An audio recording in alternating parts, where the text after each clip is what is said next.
We're here to talk about the negotiation specifically between notions of rightness and notions of scale.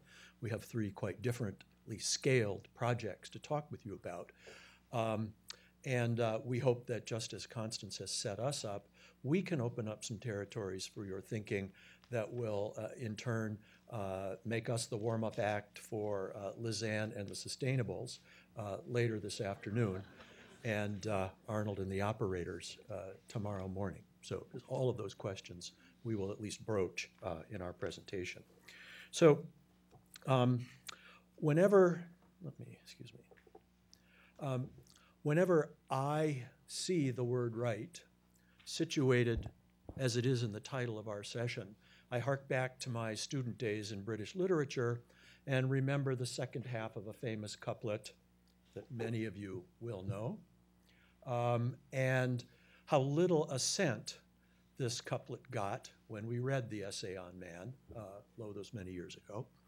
I suspect most of us in this room would not assent to a worldview in which this is the case, but it does us a service by claiming whatever is right. It opens up the idea of wrong. Now, our job today is not to talk about wrong scaling, shared print for monographs, but as Constance's remarks indicated, there could be many wrong ways. There are many ways of experimenting with this and not ending up completely in the right. And of course, once we admit the notion of wrong, we open a scale between right and wrong, along which we make many choices. I think all of you who have been involved in shared print programs know that it's all about the choices you make. The caesura, that little comma between the two instances of the word is, carries us forward a couple of centuries to the voice of a prominent rhetorician and moral philosopher in the 1990s, who, when he was on trial for, among other things, terminal tawdriness, reminded us that the answers to our questions often depend on the meaning of the word is. Now, we're not going to open up major semantic, cosmological, and ontological discussions here this afternoon about the meaning of the word is, but I think I would like to pose our title not as a statement, right scaling, but as a set of questions which will lead us to answer what is the right scale for a print monograph collection. And certainly, what is the continuum? What are the opportunities on that scale for choices between right and wrong? So, right. There are many ways of thinking about rightness, and those of you, again, who have been involved in shared print programs know that you will get involved in, I think, all of these at some point.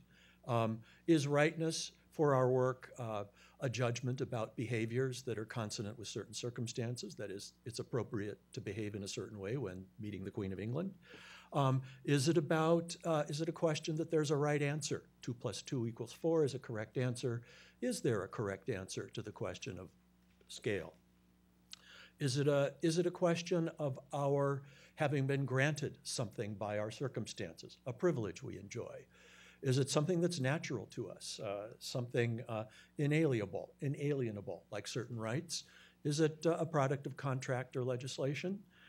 Is it our prerogative because we occupy a certain ordained place in the great chain of library being? Scale. And again, our speakers are going to address a range of projects here. Is it a function of the number of partners, the characteristics of those partners, the number of items involved, and on and on?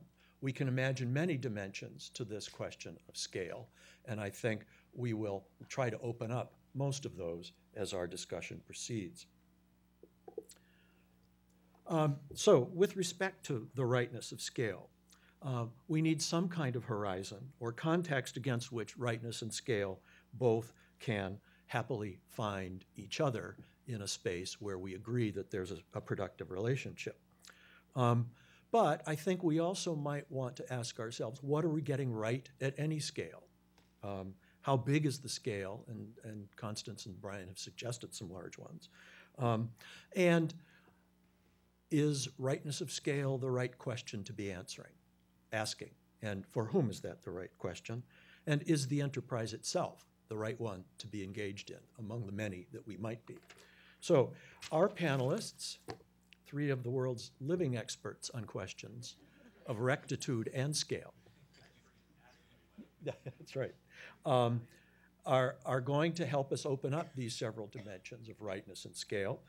Three different projects, and I think we should point out that they overlap substantially in terms of their membership. And I don't know what that means in terms of the rightness of any scale on which they might choose to operate. We're going to proceed in order of size, smaller to larger, and I think they've lined themselves up conveniently that way. And as I said, you said it, Matthew, not me. We're going to have short presentations from each of our panelists because we hope that those of you in the room who bring experience from your own projects will want to engage in dialogue with us about our own. So, hey, hi all. I call this doubling down on a pair of deuces, and I'll eventually get around to why I had that sort of poker or gambling analogy. But for the friends in this room, I want to really call it doubling down on a pair of deuces. That was my but I decided to keep it formal since Melissa said she wanted to post these for general. So lots of people have already mentioned the CIC. I want to give you a little bit of background into what the CIC is, who we are, where we come from, and what we're trying to accomplish. Bob said he was going to be a strict taskmaster in terms of timing, so I don't want to spend too much time on this. But I think Kip mentioned Rick Lugg already, and Rick calls us the grimly named Committee on Institutional Cooperation. So we like that, but he says we're nice people nonetheless. And we do represent the interests of, we attempt to facilitate the collaborative ambitions of 15 pretty substantial research universities that are located in the Midwest, broadly defined. So, we've been doing this for 55 years. These institutions collectively have annual operating expenditures of somewhere between $30 and $40 billion, which puts them on a par with some of the largest corporations, if you think of them collectively, in the world. So on the one hand, they have tremendous resources. On the other hand, they have tremendous obligations and tremendous number of problems, as you can imagine. So scale cuts both ways. The last thing that I'll just note about the CIC is that we are a provost-driven organization. It's a university consortium as opposed to a library consortium. So the provosts of these 15 universities really serve as our lighthouse, our beacon, and guide us in terms of the directions that they see as in the interests of their universities. Under the broad CIC university umbrella, our libraries have been collaborating for many years, broadly and effectively. CIC member libraries engage in projects like the folks have already mentioned, Google digitization, partnership with Google to digitize the print collections of our libraries, but HathiTrust support. We're founding members of HathiTrust along with California Digital Library, shared print storage, resource sharing, documents digitization, special project within the Google digitization realm, licensing, large-scale acquisition. So a broad array of projects that are supported by our libraries and library directors. I think something like 10 of our libraries are in the top 40 ARL libraries in terms of their lists. So, and that's largely a function of the size and scale of the collections of these libraries. Collectively, we hold something like 112 million volumes across the libraries. And That's a great strength of our libraries, but also to an extent a lodestone around the necks of these institutions. So there is an effort to reduce that footprint through the miracle of collaboration. As I said here, the library directors would certainly like to reduce that number substantially. So I think about that, and I don't know. Do any of you remember the movie The Piano, where this much beloved instrument of Holly Hunter? I don't remember the name of the character she was playing. She was trying to ship it from Europe or wherever to the hinterlands, and ended up being dragged underwater, as it fell off the boat. She, with ropes or whatever, being dragged down to the bottom of the sea. So that's how I think about this 112 million volumes. It's, it's just dragging us down to a great extent. So to address this, our libraries have engaged, and there's nothing more boring than talking about a shared print storage project, so I'm only going to try to zip through this very quickly. But 12 of our libraries have co-invested in an effort to secure 250,000 STM journal backfile volumes.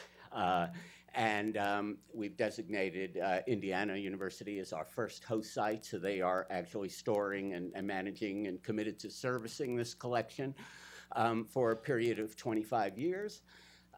It is something on the order of $2 million, a little over $2 million committed by our libraries to support this effort over that period of time. We don't know if all that money is going to be necessary or needed, but that's the extent of the commitment that the libraries have been willing to make.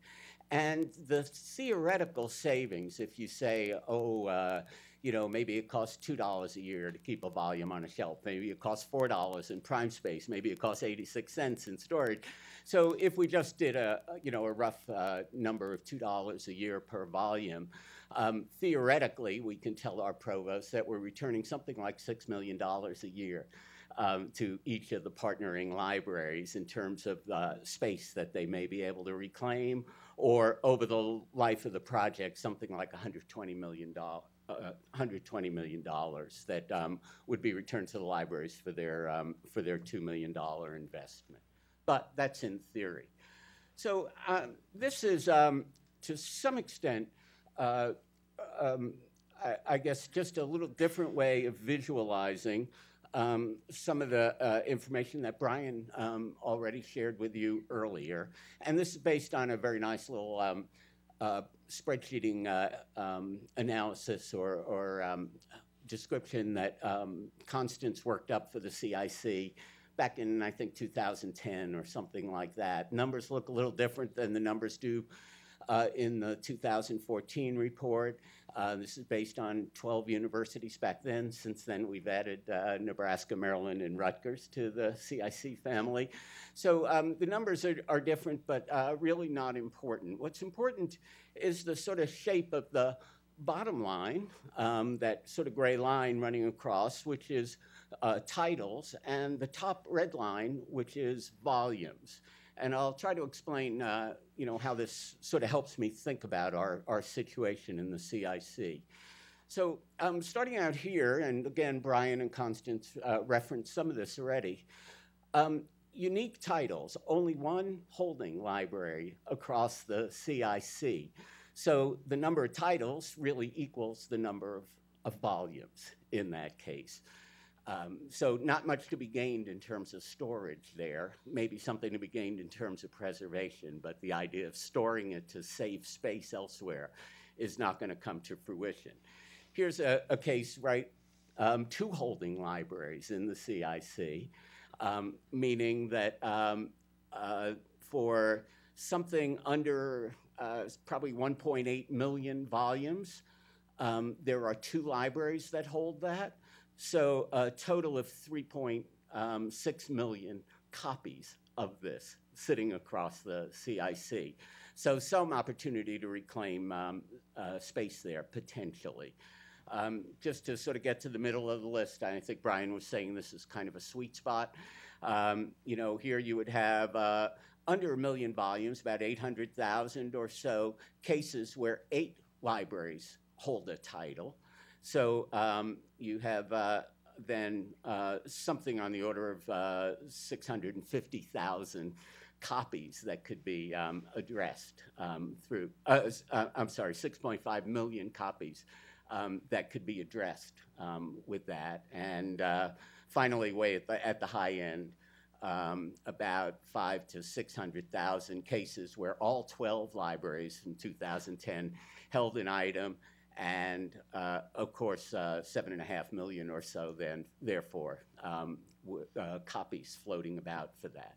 So you know, that's when you're thinking about this, the sort of opportunity to say, where do we dive in? What do we address first? Where do we sort of go at this? And what I have here is something that reflects a little bit like what Brian was talking about. You know, on the far left, on your far left, down in that little sort of narrow slice, you know, you have scarce items, not much space to be reclaimed there. 1 or 2 copies across the CIC. So if you stored it, and especially if you said, well, we need 2 copies, a dark archive copy and a live copy that we could actually distribute or share or make accessible, right? There's no savings to be gained in terms of space. Carrying that notion of 2 copies across the board, if you said, well, we're going to keep 2 copies of everything, then you have that archival retention issue that needs to be addressed. Location, well, some of these things are already in storage. Some of them are in special collections. Some of them are in the, you know, some deep, dark corner of our libraries. So create or present problems in terms of actually retrieving those copies or withdrawing those copies. Political concerns. The math department won't agree. You know, Middle East Studies at Ohio State's unhappy about this. It's just not the right time for us, whatever. You know, there's going to be a slice of content that's very difficult to actually wrest from the hands of users and selectors within our libraries. And then the popular and canonical items, or what Brian was calling the core, largely the things that circulate. And that creates a sense of problems in terms of sorting this out. So on the one hand, you have this, what appears to be big opportunity to go in and sort of grab these duplicate and replicative copies. On the other hand, not so straightforward once you get to it. Bob said he would cut me off as soon as dogs or cats appeared in a slide, so I went out of my way to find dogs here. So to stick with the gambling analogy, I guess I just want to say, firstly, this is not a cheap effort. You really have to ante up. If you want to do collaborative analysis, if you want to build collaborative infrastructure, if you want to maintain and promise to have services ongoing from these collections, it's going to cost money, so you have to be willing to pay to play in this space. I guess the win is, though, that you have to be able to calculate the odds, and that's why I think the work that OCLC has done is just so helpful for us. And by calculating odds, you don't win every hand in a poker game, and you don't win every night when you play poker for a living, right? It's over the long term, the odds may or may not be in favor of a good player. And I guess what I wanted to say is that to a very great extent, scale helps an awful lot in terms of averaging out odds over time, right? So, casinos or everyone else knows that they're actually working on a very small margin of winning versus losing, but that given large enough numbers, and the CIC has large numbers, OCLC is looking at very large numbers collaboratively, a much better chance of success when you're working with large numbers and scale than when you're doing this individually, campus by campus. So thanks, everybody. My name is Scott Seaman. I am Dean of Libraries at Ohio University. Ohio University is in Athens, not in Columbus. But I do appreciate the chance to be here and update everybody on where OhioLink is on this topic. And so for those of you who aren't familiar with OhioLink, it's a 91-member consortium of academic libraries of very diverse sizes all throughout Ohio. There's shared electronic licensing, an electronic journal center, a shared print catalog with a statewide courier system. But what you might not know is that OhioLink coordinates 5 regional storage facilities. Each opened in the mid-1990s, and they're Harvard-style buildings. Construction was funded through the Ohio Board of Regents, and to this day, a little bit of operating funds actually comes through the Regents. Together, they hold about 7.5 million volumes. About 112,000 pieces circulated out of those buildings in 2012, and all the contents are discoverable through the OhioLink shared catalog. There's a couple of characteristics I'd like to quickly point out. First, notice how the depositories are almost exclusively served by multiple institutions. So there are 5 facilities and 13 institutions. Northwest Depository, for example, holds print holdings from Bowling Green and the University of Toledo. It's only the central facility that holds Ohio State exclusively, as well as the Southeast, which holds Ohio University content exclusively. Each one of these facilities does have its own management system, and they are managed by particular institutions, and the history over the last 20 years for these has been one of highly decentralized management.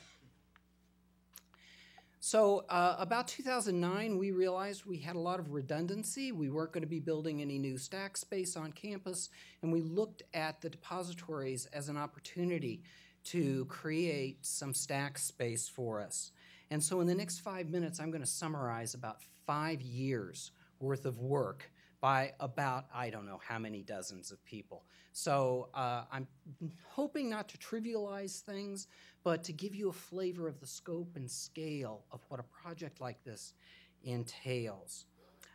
In 2009, we appointed our first coordinator to kind of do a summary of where we were with this project. How do we dedupe these 5 depositories in tandem? Their task was to articulate the scope of the project, determine what our opportunities were, identify our challenges, and make some recommendations. The opportunities, as was identified by that first task force, was for serial sets. And the challenges, as they looked into this was back in 2009, was 13 separate catalogs, all of which had different cataloging tradition, different inconsistent enumeration practices, as well as the workload limitations of the depositories themselves. They're all remote sites, and access to, say, inexpensive student labor isn't always as ready as it is on our campuses. Recommendations that they came up with, and there were 3 primary. First, create a common governance structure. We didn't have that. Second, create a common OPAC for the 5 depositories for the content of those 13 institutions. And third, they recommended a pilot of 27 reference serial titles. So, in 2010, we spent a good part of that year forming a regional depository administrative council. That was so we would have a mechanism through which to negotiate the policies as well as bring the resources to the table to actually start a project of this scope. You know, that very decentralized management system that had served us just fine for about 20 years really was not up to the task of doing any of the policies or bringing the resources to the table that we needed. By the end of 2010, we had a pilot list that was deduped, and it created a few thousand feet of additional storage. And that initial pilot was a critical learning experience for us. It was where we worked through the deduping details among the 13 participants. It took us a lot longer than I think any of us anticipated to coordinate all the spreadsheet wrangling that was involved. But one of the things that came out of that were some additional recommendations, primarily for additional temporary staffing, because these are incredibly staff-intensive projects. Also, the realization that we needed to standardize circulation practices amongst all the 13 holding institutions, and ongoing archiving practices for the institutions as a collective. We purchased in 2010 and installed a dedicated III OPAC system. And the idea here was to be able to create a common system that held the contents of all the depositories. So hopefully, being able to view the holdings would be simpler and much more transparent. And to some degree, that played out. Early in 2011, the Regional Depository Administrative Council negotiated that last copy in OhioLink system really means last copy. We are not creating a dark archive. We are maintaining just one copy of a serial set, not two. That was a fairly difficult agreement to come to, not so much because of controversy amongst the library directors, but keep in mind there are 13 institutions involved, 13 faculty committees involved, 13 university administrations involved, all of which have, in some cases, completely different missions. A couple of other things happened that year. We began a second pilot of deduping JSTOR content.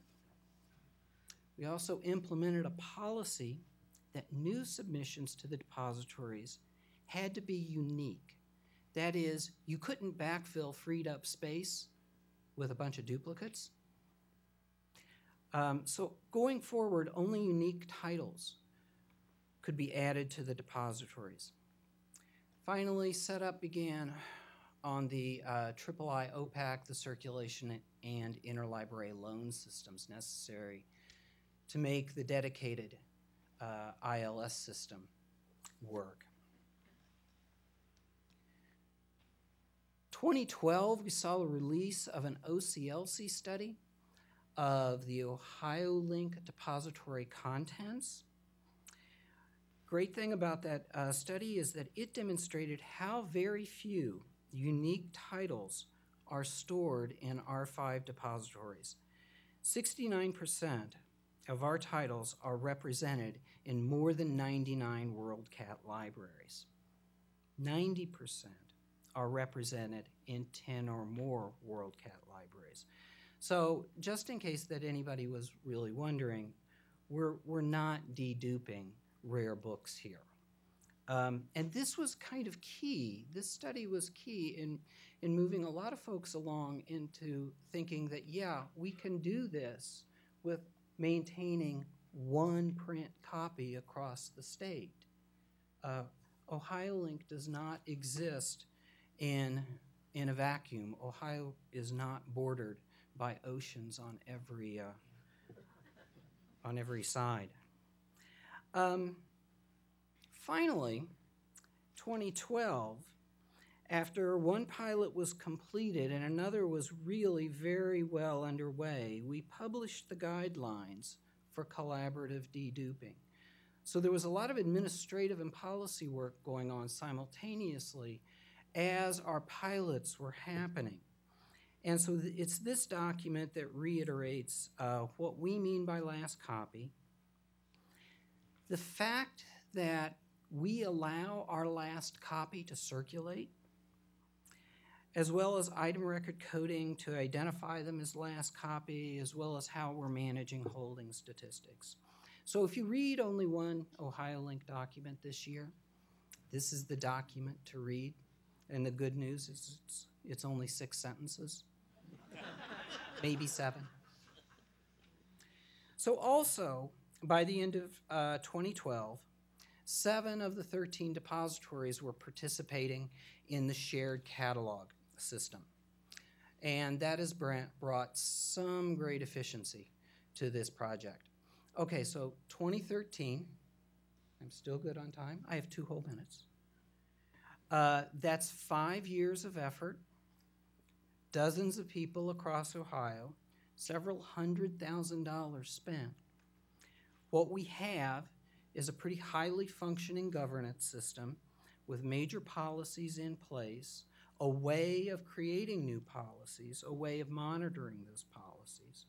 We have a shared ILS that's running with many of the depositories participating, procedures that are now integrated into some existing workflows, a policy that prevents backfilling with more duplicates. A routine has emerged, and our staff is deduping about 2 titles a week. And our 5-year deduping total isn't a lot. It's 280,000 volumes. On the other hand, we've spent the first 5 years, I think, just getting this project started in building the governance systems, creating the policies, and getting shared procedures together. One caveat about that 280,000 volumes is that it does include any local deduping that was done, but there's really not been a lot of that that's been outside of this project.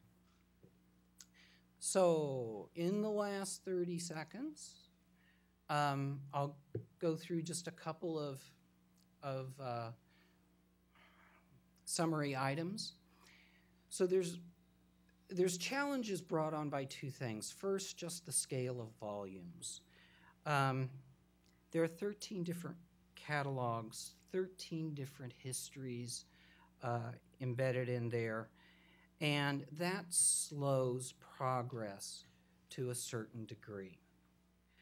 The shared OPAC does help to some degree in that, but you need to carefully weigh that against the hundreds of thousands of dollars that you will spend in purchasing, implementing, and maintaining that on an annual basis. But secondly, there's also complexity that's brought on just by the sheer number of partners. The tradition of decentralized operations of those facilities was difficult to centralize after that many years. Developing retention policies, getting everyone to agree that it would only be 1 copy that would be held system-wide. Moreover, that 1 final copy would circulate, as well as standardizing processes that they had developed over a couple of decades, was very difficult. It was a loss of autonomy for each one of those institutions, and that's always tough. Finally, I'm not sure if I mentioned, but we're not doing monographs yet. We are still only working on serial sets. We've not really begun discussions on monographs. I'm sure that's next. So I'm sure I am probably out of time. Thanks everybody for your patience, and thanks everybody who's an OhioLink member in this room for not throwing things at me when I kind of glossed over all of this work so quickly. All right, so I'm going to start off by my disclaimer. I'm not here representing Harvard. I'm here representing the involvement that I've had in shared print, shared space in the last few years. I really started to get involved when I was at the New York Public Library, and as you know, the New York Public Library is part of RECAP with Princeton and Columbia, so we did a lot of thought, and we hit a lot of challenges about what to do with space, and we were struggling with building a new module, and we data wrangled, and we came to grips with how difficult that was, and it really got me thinking about this topic as a whole. As I moved on from there, I started working at the Harvard Depository, which was a shared space environment. It wasn't a shared collection environment at all. Harvard didn't even share with each other.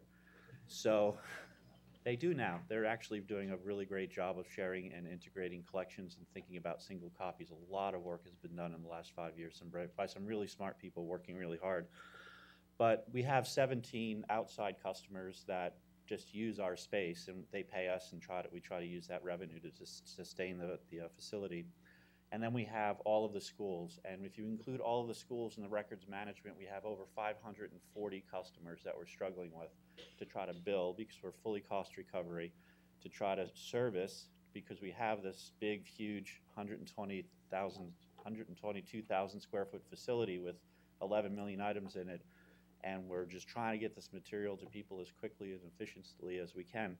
So it really started to get me to think about what we could do, and then to top it all off, we're about out of room. So we have to figure out what to do, and Sarah Thomas, our new vice president, has initiated a full year of conversation, which I think is started off with Constance Malphus, Lizanne Payne, and Brian Schottlander coming out and spending some time with us, giving us recommendations, and it's going to be an entire year of engagement with faculty and students, and I really commend Sarah for taking that step, because at this point it really is about what we do as a community. So having said that, so that's my introduction. I'm Matthew Sheehy from Harvard. So having said that, I have a really easy presentation. It's really short. We just got our task force approved, so we really haven't formalized very much yet, so I'm able to use my 8 to 12 minutes of fame to be provocative. One of the things that came out of my experience with libraries, I've traveled through a lot of libraries in the time that I've been in. There was one one director once I was having lunch with, and I was about to leave the library, so he took me out for lunch, and as we're sitting there, he said, "Boy, you left quite a wake of libraries in your path." So I've been through a lot of libraries, a lot of experiences, a lot of places, and one of the librarians in the room, when I was at that same library, always made us feel uncomfortable. Just said the worst things, but he had to, because he said the things that, well, maybe needed to be said, but no one was willing to. I mean, librarians in general are polite. We're nice people. We wear comfortable shoes. So what he was able to do is really point out those things, and then we can go, yeah, that's true. That could happen, but it's not going to, because now that we know it, we're not going to make that happen. So I really valued his contribution, although it sort of made everyone kind of cringe a little bit when he came to a meeting. So I hope I don't make you cringe too much, but if I do point out some provocative things, it's really just to get you thinking. It's not representing me. It's not representing Harvard. It's just something that might come out as we move forward. So when Bob was talking about right, it was something I wanted to touch on really briefly as well. First of all, if you're going to say we're right-scaling, my father, a diehard liberal, would say no, left scale. The right has had enough advantage. So, but what I mean by that is that this is an opportunity for a level of censorship. So if we are right-scaling the collection, not everything is going to be kept, right? So we have to decide what we're going to keep.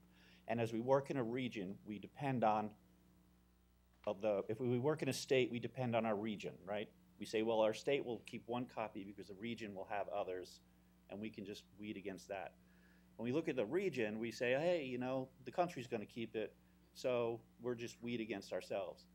So when we're at a national level, and I think Hathi at this point is international a little bit with some of its newest members, that's it. So if we get down to the one copy, we're making a decision, that's one copy, or we get down to no copies, I don't know, is that censorship? Have we decided to let something go? I was thinking about the ride over here, Danielle Steele and Jackie Collins, who are authors I've never read, but I figured I would use them in this conversation, although I am a fan of romantic comedies, but that's another thing.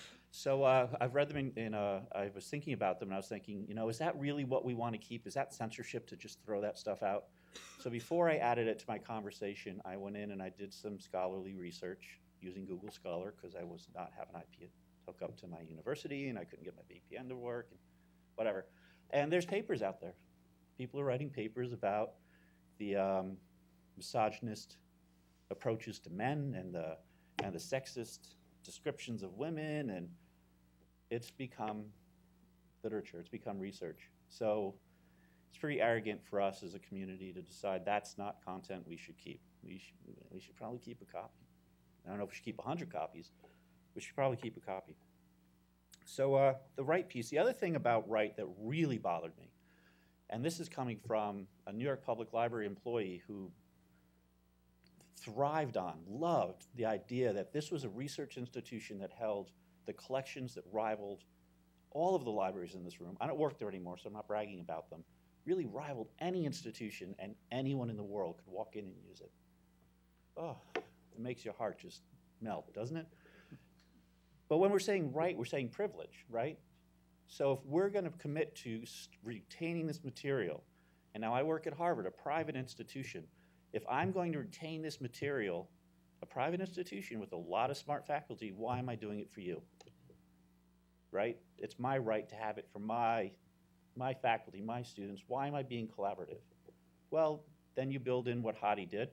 They built in a business model, and they're putting together a business model. So it is inspiring, and they are thinking, well, yeah, we do have to give these larger holding places the money to support and sustain and keep this material in a good place, but those are people that are spending lots of money.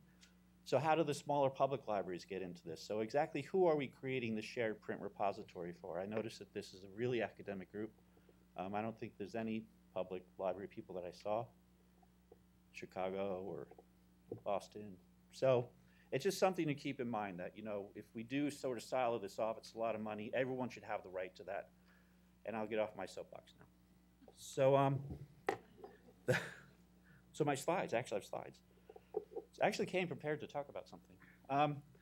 So really, this is just a reality check. I always like to show, it really just shows you that however rich any institution are, we can't pretend to keep pace with the annual publication. Why I think this is a really telling quote, and I use it all the time because I love it, is because it was said in 1902 by the then president of Harvard. We've been worried about this for a long time. We recognize that there's a lot of stuff being printed.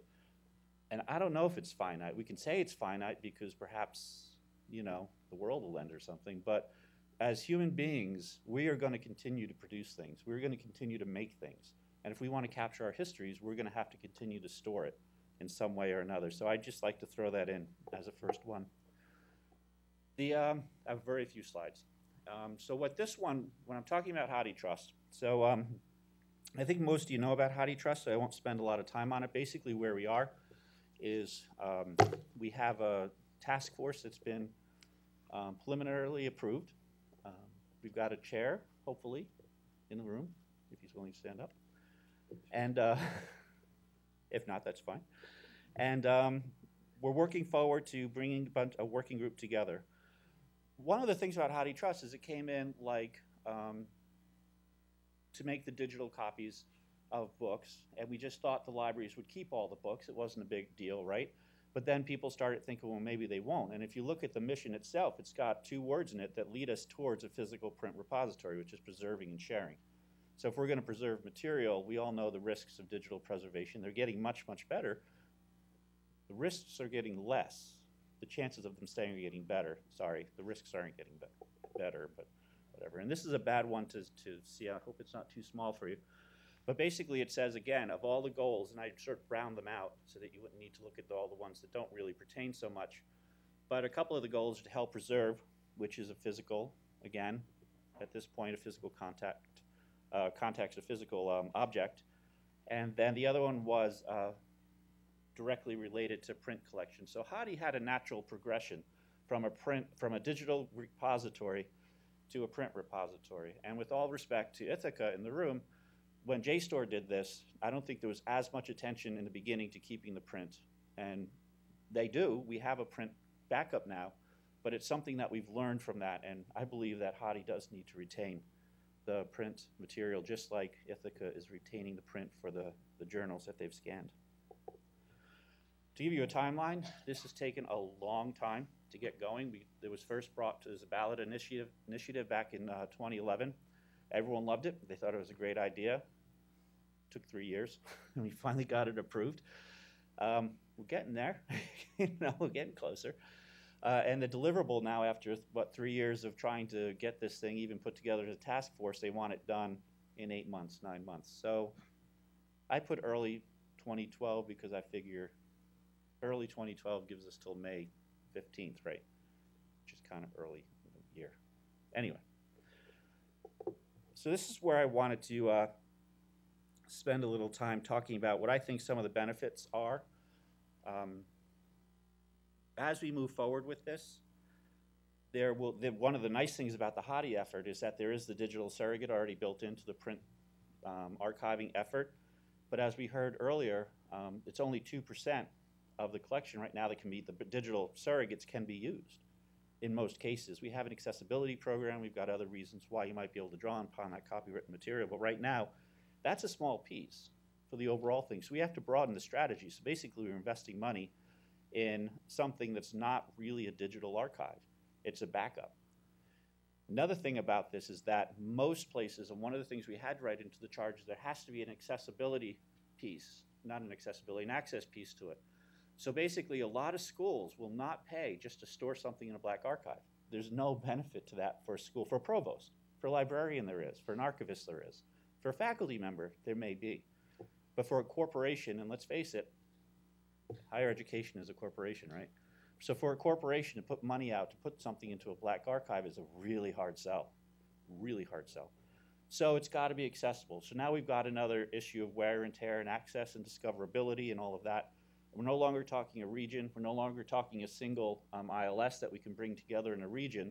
We're talking about some middle layer, and I know that RECAP is working on it with some help. Sorry, Jake. RECAP is working on it with some help to help with discovery. But again, right there, it's only 3 institutions. If we're building a national program, then we have to think of much more. The other thing is the sustainability. All right, so we're going to put our eggs in this basket, and there might be multiple eggs of the same title, but we're going to put them all in the same basket. So we have to have a sustainable business model, right? It can't go away. If we're going to start making collection decisions against a national shared storage program, we have to make decisions about sustainability and how we're going to keep it.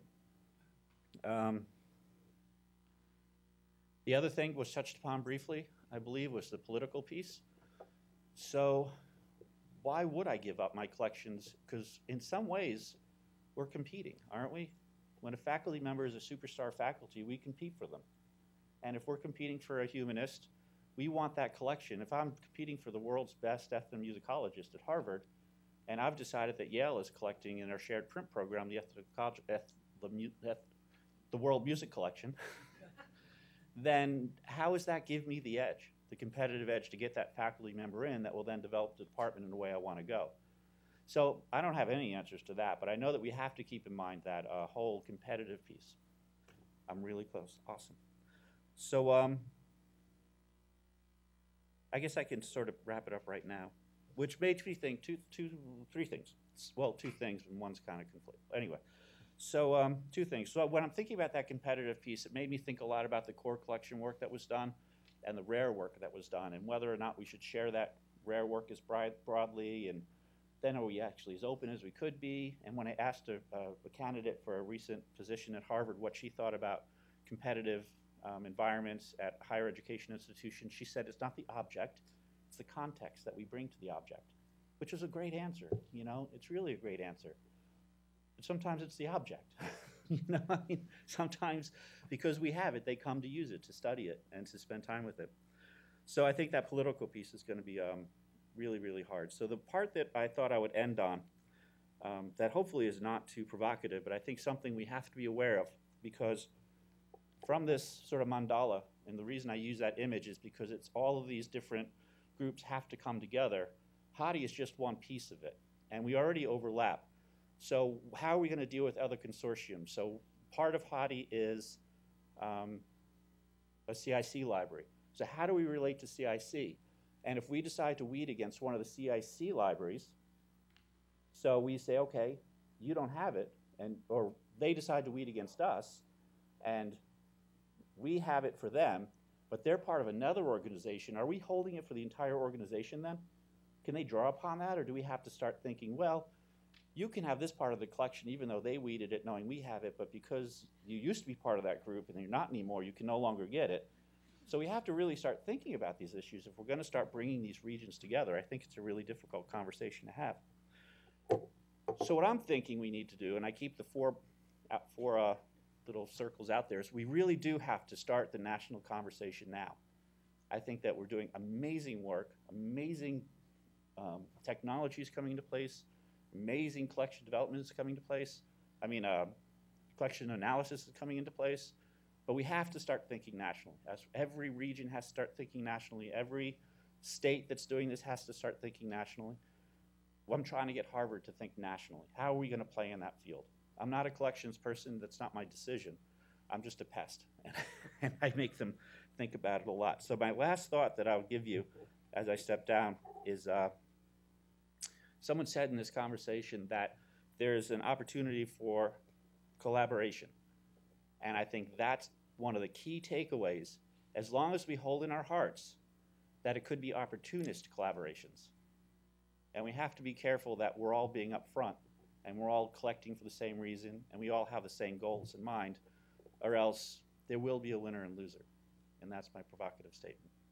So, thank you.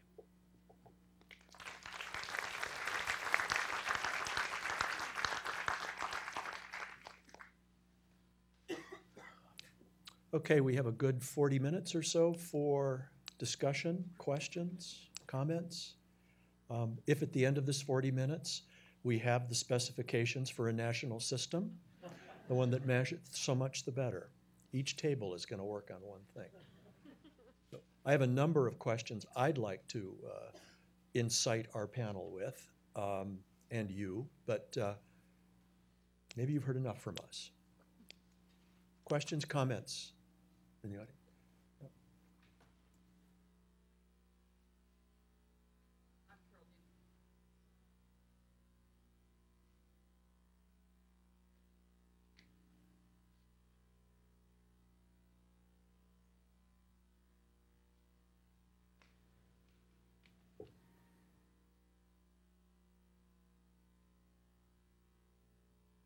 Okay. Carol. Actually, don't have a question. Oh. I have a comment for our colleague about the HathiTrust. I'll self-identify. I'm Carol Dietrichs from Ohio State. I'm on the HathiTrust Board of Governors. And just to give you a little flavor for what had to happen from 2011 to now is there was no governance structure, there was no elected Board of Trustees. So what has been happening the last year has been creation of bylaws, election of the Board of Governors. The bylaws actually had to be voted on by the entire membership. We had to form a program steering committee, and that's chaired by Bob Woolman, and that is why now, in our board meeting just last week, this was passed. So the other thing I wanted to be really clear about is Hadi's intention, if you read the ballot initiative, is for a distributed representation system. So we're all on the same page. So sometimes when we talk about it, we think about it as Hadi's going to build add a wing onto Michigan or something. But Okay. Our intention is for a shared. Okay, for those of you out there in TV land, Carol Dietrichs from Ohio State reminded us of the sequence of events that brought Hathi from 2011 to the current decision to finally charge the working group that Matthew's on, and she reminded us that Hathi assumes a distributed archive of print. Okay, so we now have a microphone back.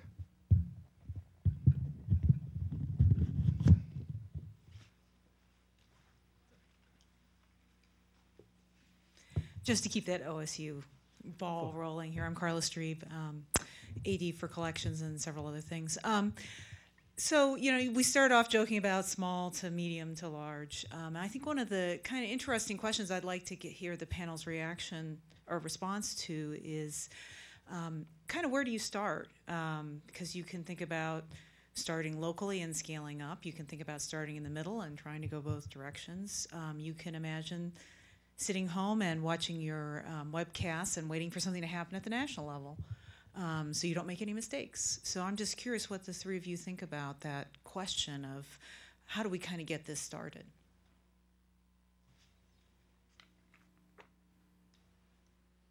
I think the mic's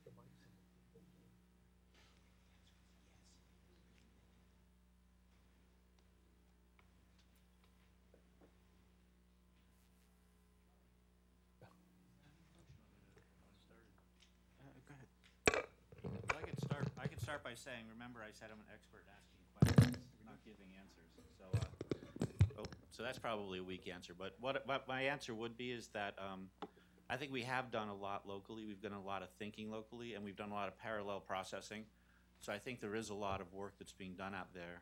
What I would like to see is to see a group of thinkers. I know this was done a while back. I think IMLS funded it, and they got together. 2011. And I think that would be a place where a conversation like that could really happen, where we could get together, maybe a place like this, it could really happen. We could get together and talk about all of our various programs, see where they intersect and where they don't, and then form groups that would look at the discovery, access, and policy, sustainability, and all of that. You know, at least as a high level. I know they're going to be setting goals because it takes a long time to move a ship, but I think we just have to start. So it has to be both. We have to build on our smaller efforts, but I also think that we have to recognize it now before we have too many small efforts that are impossible to bring together, is my feelings. I guess I'll just put in a word in response to Carla's question about the what we at the CIC call the speed of trust, or trust relationships between members, and just how important that is. And I mentioned that we had added 3 universities recently: Nebraska, Maryland, and Rutgers. And it's interesting how how apparent it is, I think, across many of our groups that it actually takes time to integrate an institution, to integrate that institution's administrative leadership into a group that has a 50-year culture of working together. So even though my own academic background sort of leans toward Marxist studies, and I probably have more sympathy for Stalin than most people in the room, and I like the idea of central planning, and I like the idea of 5-year plans, and all of those much disdained trappings of U.S. politics. And I guess that there is really, to my mind, no magic wand to wave and say that suddenly Arizona State and University of Oregon and Harvard and Florida State and on are just going to come together and figure out that if X school retains a copy, then the others can count on that for decades to come, and that their faculty will be well served. I mean, this is something that has been huge investment of time and resources to build that kind of confidence that an institution's word is actually something that others can bank on. So, so I am, I guess, skeptical about trying to come in too quickly at too high a level, even though I think there's a world of opportunity for analysis to be done at that level. Actually building services seems to me to be, it would be difficult. So I'll just lend one more thought to that, and that at this point I'm not sure, even though we have several of these projects running with consortial deduping, I don't know that we have a consistent set of best practices identified yet. And that may be a next step for those projects that are working together to begin to develop those so that it becomes easier for those institutions who are hoping to start one of these projects up. Because so often, as I talk to other people, they're really starting these things out of whole cloth, without a lot of guidance And the financial consequences and the time consequences of that are extraordinary. And you can sort of see that in that 5-year time frame that I overviewed with OhioLink. I'd like to take the right prerogative of the chair to add a view here. Some of you will have seen Rick Lugg's blog post a couple of months ago in which he moots this question of scale and in terms of the number of partners, the number of records involved, and the advantages and difficulties that accrue as the scale increases. And I'm wondering, the skeptical side of me sides with Mark. The idealistic sides of me, and it's a big one, sides with Matthew on this.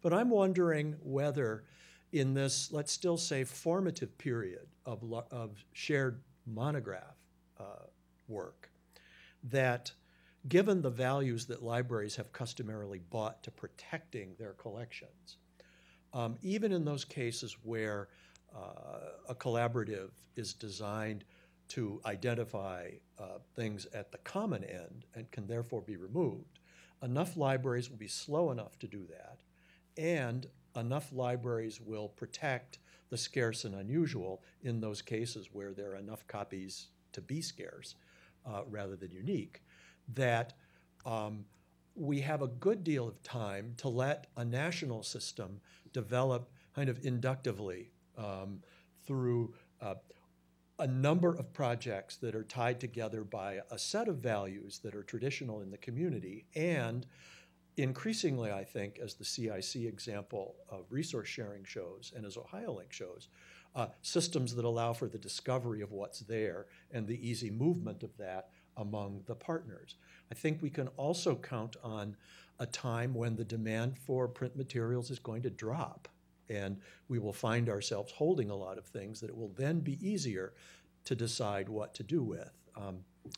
I want to maybe ask Roger to say a few things at this point, but you'll remember the optimal copies work that Ithaca in its What to Withdraw report commissioned from Candace Yao at Berkeley. And she came to some conclusions about the optimal number of copies of a journal that would be needed, Roger, help me with this, to ensure the existence of a complete copy someplace.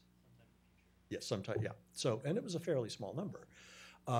We haven't done that kind of work with monographs, and I don't know how one would do that kind of work with monographs given the variations among them. But in many ways, the discussion that we've been having, the rightness of the scale for monographs, centers on a number of copies eventually, and I'll let Constance. Yeah, I don't mean to change the train of thought because it seems to me this is a productive line of questions.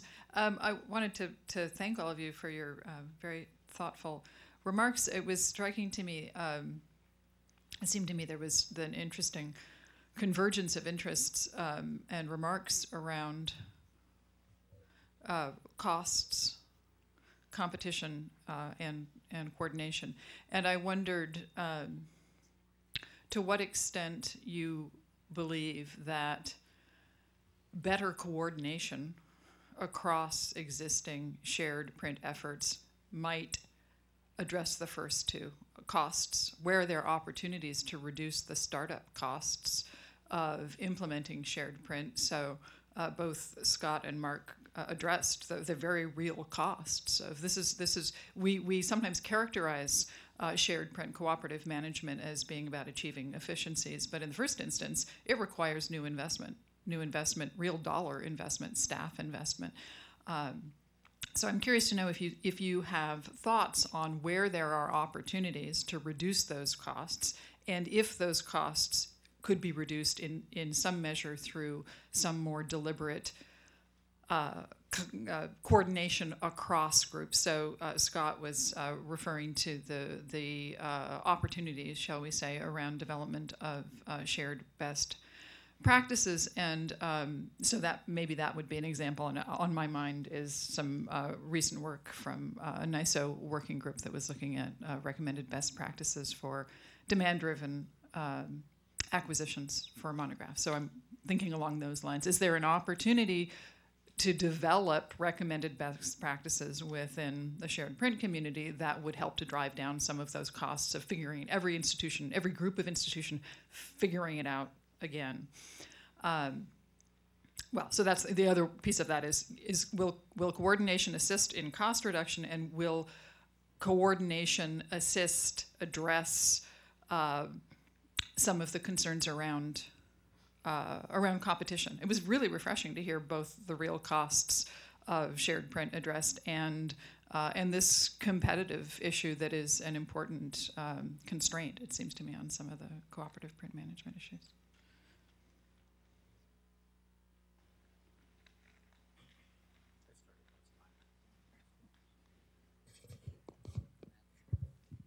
Okay, I'll jump in and just say for my 2 cents, and and my 2 cents don't count anywhere near as much as the 2 cents per university librarian who represent our schools. Yeah, sure.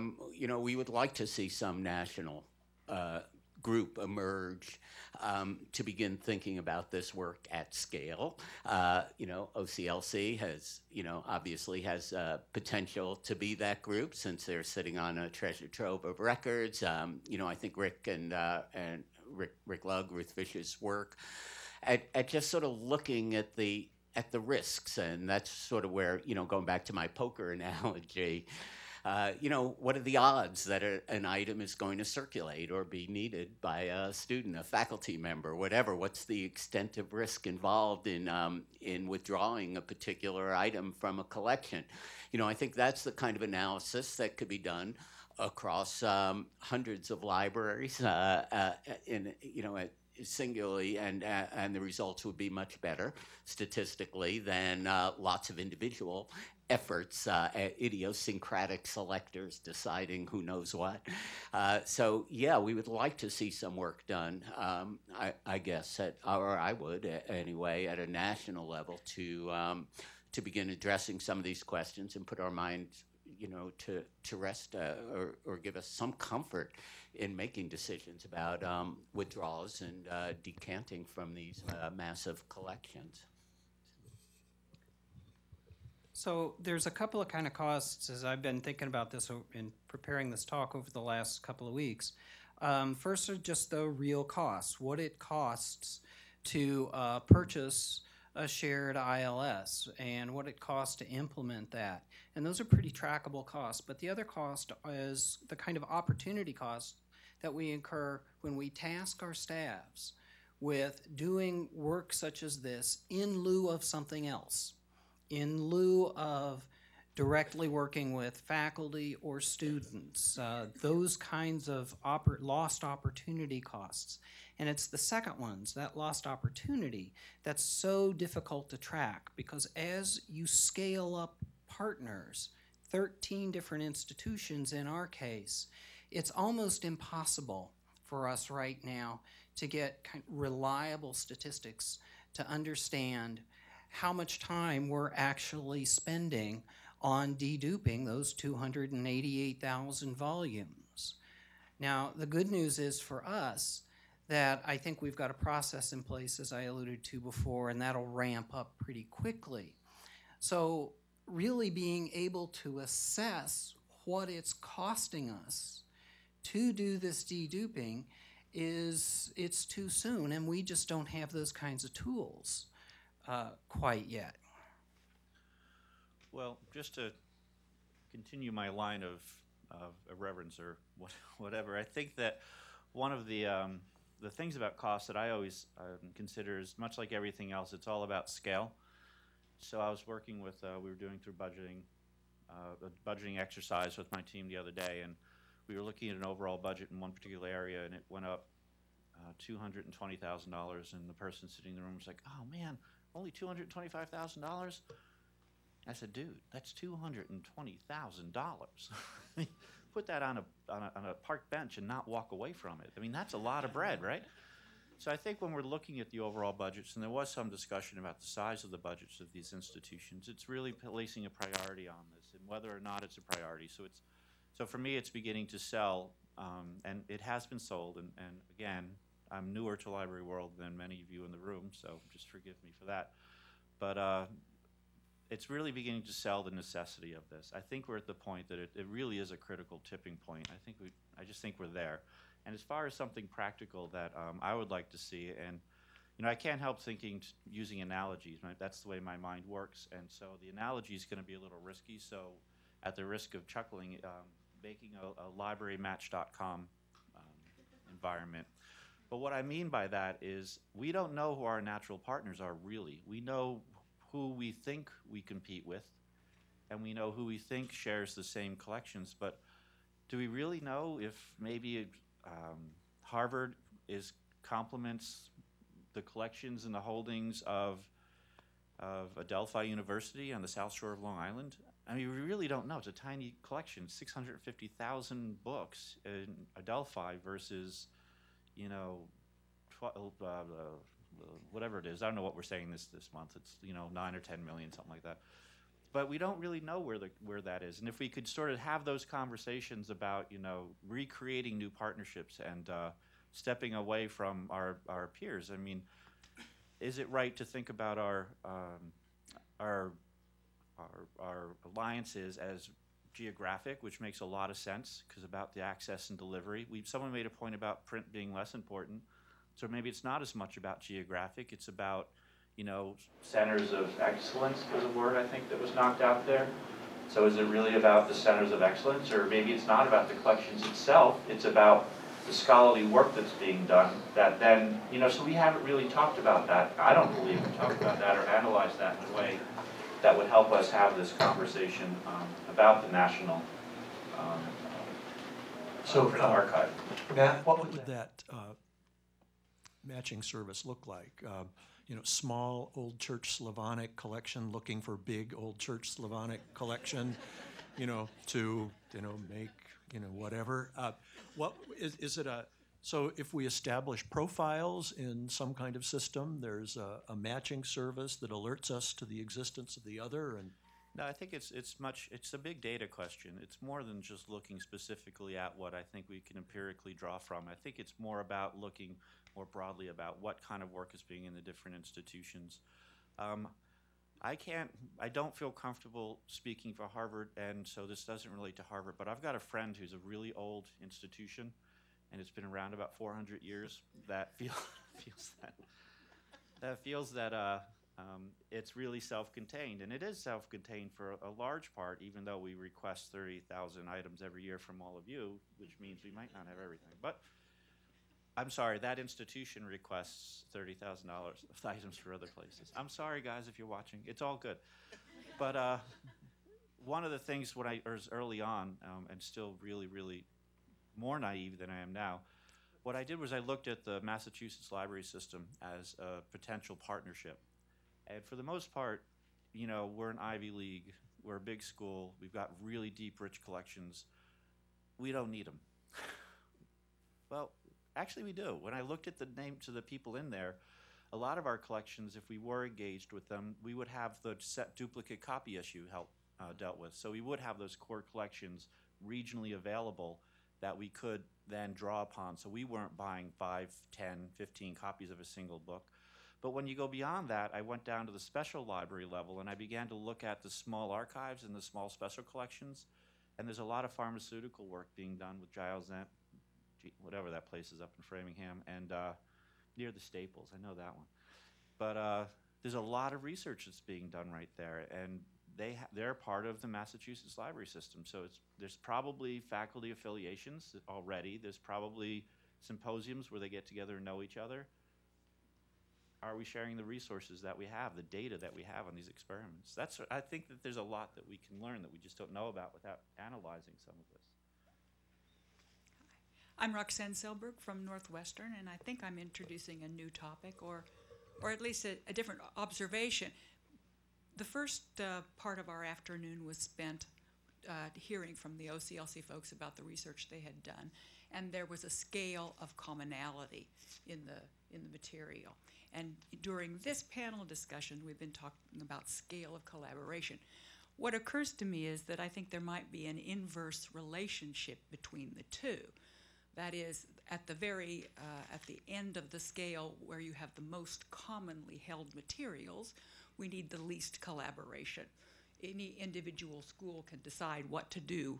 Any institution can decide what to do with most common things. With the things that are very, very rare, we might need the most collaboration and the biggest scale productions because the risks are the highest. And our primary concern at that point is preservation of the content and perhaps the article itself, the artifact. In the middle somewhere is where the consortium and the groups of like-minded libraries could get together and do some good, I think. So does that resonate at all with anybody? Yeah, I guess I'd like to comment on the scarce side of the scale for a minute and say that yes, some of that scarce material is really important and really a treasure for the sort of U.S. Or global scholarly community. So we have, we gathered up our pennies and sent an expert bibliographer off to Afghanistan to pick up a book that had no international or national real distribution channel. And this bibliographer just, found it in a marketplace somewhere and bought it and brought it back to Harvard or Illinois or Berkeley or Northwestern, wherever, and there that book sits, and it's really unique to our libraries and unique to the world. So good for us for having that. On the other hand, right, a lot of that unique stuff, that one-off stuff, came out of a faculty member's office. They dumped a box of books on our doorstep. It's a coloring book. It's something they picked up from who knows where. For whatever reasons, lack of courage, lack of understanding of what a scholarly monograph is, lack of understanding about what the mission of our universities are. The catalogers cataloged it, and now we are invested in this thing. From 1930 for, now 85 years, and trying to figure out how we can stay invested in this thing for the next 85 years. So, to an extent, one area that collaboration could be very helpful is to actually address this sort of ideological commitment to archiving every shred of stuff, I'll use that word, that had ever crossed the doorpaths of our libraries and someone cataloged. So, at some point, some of that is sunk costs that we should no longer be investing in going forward. We should say that the likelihood, the probability, going back to that this is going to be useful for the future of scholarship is just so low and so minimal that we should not institutionally be investing in this. And I know that is a very difficult decision that runs against the grain of our ideology as librarians. So one that I would, I guess, hope become part of a national and collaborative discussion. Oh, and Harvard is going to think differently. I was going to say brilliant, Mark. Thank you. No, it wasn't. I was. Actually, up until your last comment, I was sort of listening and forming my own thoughts, and then your last comment really resonated with me about whether or not, some of this material we really need to keep. And it goes back to that Jackie Collins analogy that I used. Do we need to keep third and fourth editions of a textbook from 1980 on biochemistry that is used in every single school? But what I wanted to say specifically about the question or the observation is, in my mind, and again I might be a little off, but in my mind I see it as crossing a cross-risk diagram. And if we had a whiteboard, I would try to talk it out while I was thinking about it, while I was drawing it, which is a better thing for me because I'm a visual thinker. But where I think you're right, there's more collaboration for access and sharing in the long tail, and as we move up to the core, there's a lot less, and I think you're 100% correct on that. I'm more of a worrywart, I guess, and what I'm afraid of is this long tail material is stuff that we're gonna keep, because we know we're gonna keep it because it's long tail stuff.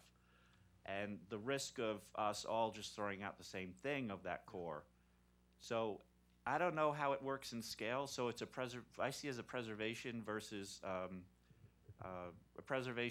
access. And I'm sure there's a happy medium that Constance could run a program and come up with, because I mean I can't even send her graphs unless the equation she sends out. But the I think your point is well taken, but I just would hate to lose, the lack of collaborating on that core collection at some point, because that's our future research collection. But you make an excellent point. Yeah, I don't know that I have much to add, but it has struck me that all of these projects are starting with all the duplicates first, rather than starting with those items that are unique first. The caveat, though, is that it's just as difficult to identify those items that are unique as it is to identify what's a duplicate.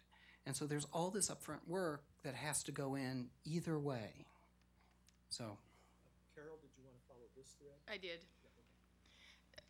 So I'm a little where Matthew is, because I think I need to take you to lunch. yeah, no, I trying to figure out. It's almost as though we're in a multi-phased set of circumstances. So right now, to Roxanne's point, yeah, there's 100 copies of something, I can freely throw mine out, except for the problem is, what if 99 of us throw it out? So if we don't do some coordination on that part, we might end up somewhere. But maybe it's really not in the 100-copy problem. It may be in the 4 to 7 copy problem, because really, if we have 4 to 7 copies in the country, I'm just, making, or in the CIC or whatever, then we have some jeopardy there if we all just bounce along doing our own thing. And I actually think it's easier to secure the unique if you start from the premise of what is unique that's already in storage that you're willing to keep there, and what is unique that you can already consider as special collections. And this may be an OSU perspective, which is a lot of my special collections are in popular American culture. So as you can see from the chart, cartoonists, American fiction. So a lot of my American fiction isn't rare. Many of you may have hundreds of copies of it, but I've already decided I'm keeping a copy. I have a pristine first edition. Yeah. It's not going anywhere. I should go ahead and tell you, keeping it, not going anywhere. And then because I know that today. And so that's part of what we've been talking a lot, Carl and I, about is, can we secure parts of our collection that we're already very clear we're not dispensing with, so that others can begin to depend on that. Thanks. What about access to that one? Yeah, so I'm interested in, now, I could talk a little more and then I won't have to give my closing plenary. So the question for those of you off-site is, will OSU give access to these pristine copies? I'm really intrigued by something that Rick Lugg also says in his blogs. He talks about access copies, archive copies, service copies, and surplus copies. And so I do think if we could come to agreement on a national vocabulary with an appropriate way in OCLC to name something versus something else. So I could declare my things I'm not going to loan to you, but I'll let you come visit me and look at as archive copies. And someone else could declare theirs as service copies. Yeah. Okay. We have a question from the off-campus audience. And hello from the back of the room. We've been monitoring the live cast here, and we have a question from our OCLC colleague, Marilee Prophet. There's a question for Matthew, but perhaps others could comment on it as well. Question is, shouldn't the competitive edge that libraries offer be, I hold this item, but I have entered into smart agreements where I can get you the items you need to support your research at the time of need? Yes. No, I think. Yes, I think that would be wonderful. I'm just a skeptic in me, and seeing a very competitive environment when I walk through the, there's sort of a collegial sense between faculty, but I also see there's a very real competitiveness because, that's how you get your papers published first and you get your recognition and, your Nobel Award. But yeah, I agree with you 100%. That's where we should be going. So thank you. Can I comment on that last one? Sorry. Yes. I don't mean to throw off the moderation. Yeah. But actually, usually people say I have a big enough mouth I don't need a microphone. But one of the things about the data, the surplus copy and original copy and all of that, and maybe, I'm sure I'm not the only one who does this, but there's so many assumptions that are built into when we see this data and we don't look at it in enough faceted ways that I think often we make poor decisions. And being one to be as self-deprecating as possible so I can sit alone at lunch, I'll tell you a story. There's one particular item, and I did a quick analysis of something that was sent from our offsite storage, and it was pulled from the stacks 59 times in the past 5 years. And I was like, wow, that's a lot. So why? So I looked at that item, and it was 58 of the times were for ILL, for interlibrary loan. So, of course, my first thing was, well, first of all, how many copies are there? And there's 4 copies in OCLC. It doesn't mean how many copies there are, but it means there's 4 copies in OCLC that can be drawn upon through ILL structures that we currently have in place. Ours is the only copy in America, so, okay. And, of course, I immediately went to, and it was a Spanish title, and my immediate thing was, well, there's a university out there that's using this constantly.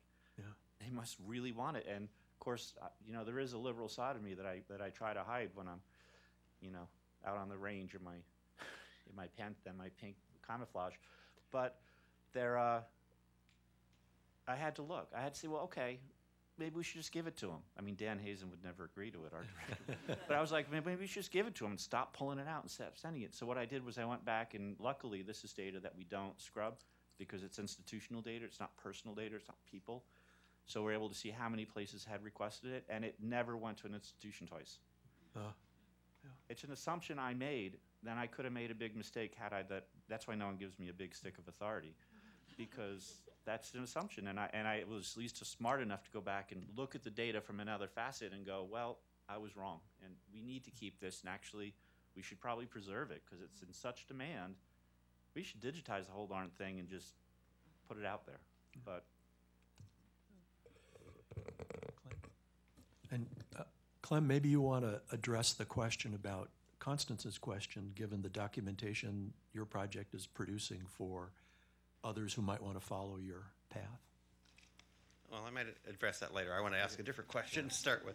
I'm really interested in the political risk issue. It's really, I understand from a librarian perspective, it's really easy to think about how we can cooperate and we can draw down the number of copies.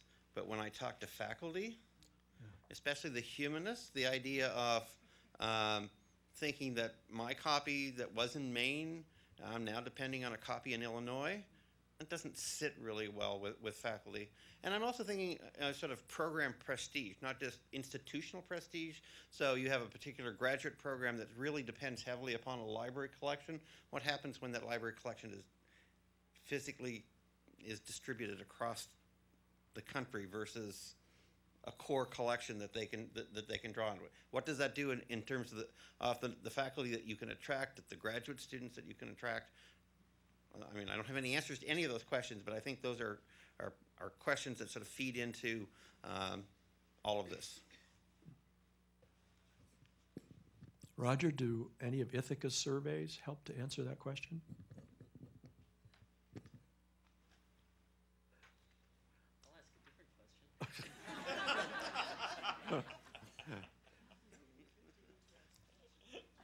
What? Yeah. Only because I'm talking tomorrow morning about some of this stuff. So Okay. I actually what struck me, and I feel like we've been talking a bit about it across this panel for the last little while, is that there's a kind of possibility of what I sometimes think of as multivalent collaboration from the perspective of an individual institution, and you've all touched on that to some degree already. But I wonder if, and let me just define that. So what I mean by that is a single university, Ohio State, in the case of the study that we're talking about today, collaborating through HathiTrust, through CIC, through Ohio Link, perhaps through other agencies or channels as well. And we've kind of, I think we often are framing this as well, it would be great if there was some kind of national solution, but in the meantime, we have these existing vehicles, and maybe the existing vehicles are actually really good and better than a national solution. We can't know that. But I also wonder about the,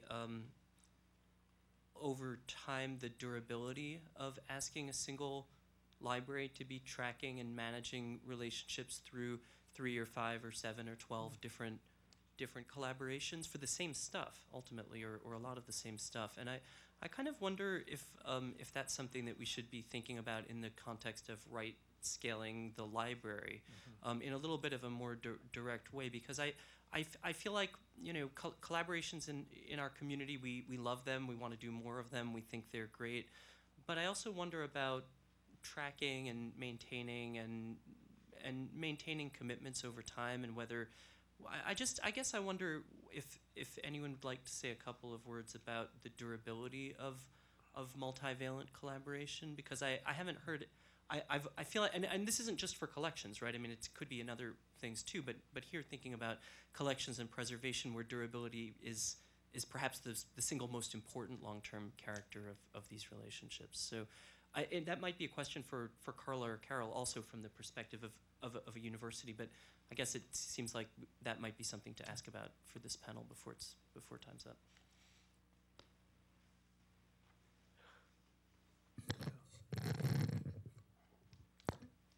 I agree, Roger. That's a really good question. Nothing is forever. And we're running facilities that even today are 20 years old and need even basic maintenance, and in some cases aren't getting them.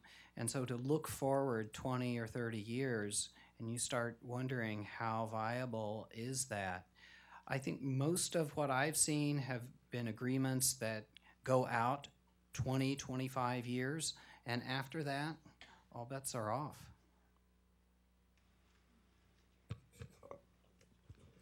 Yeah, and I guess I would say, and to some extent growing out of the discussions we've had about this in the CIC, and we looked at distributed models, we looked at more centralized model for storing content, and how secure we can be in the agreements that our institutions would make. I think there is a sense, both. We have folks sign memoranda of understanding, and we invite the provosts to look at those agreements and comment on those agreements and be aware of those agreements along with the library deans. We feel pretty secure that those agreements will probably stay intact. But you are absolutely right that all of our schools also have regional or state commitments or just agreements with other individual schools, maybe around a small body of content. And, I guess I have very little confidence that those could actually hang together and be enduring. I really do think that the ones that are nationally visible and operating at scale and have campus-wide support when they're entered into actually have much more likelihood of reaching their term. And as Scott said, in our case, it's 25 years, and all bets are off after that. But, I know that many of our schools have other agreements that they're in, and I do question how sustainable they are. Well, and with Mark's utterance of the word sustainable, we've provided a nice segue to the next segment of our program, which after a short break will start at 4 o'clock, a panel on sustainability. So thank you very much.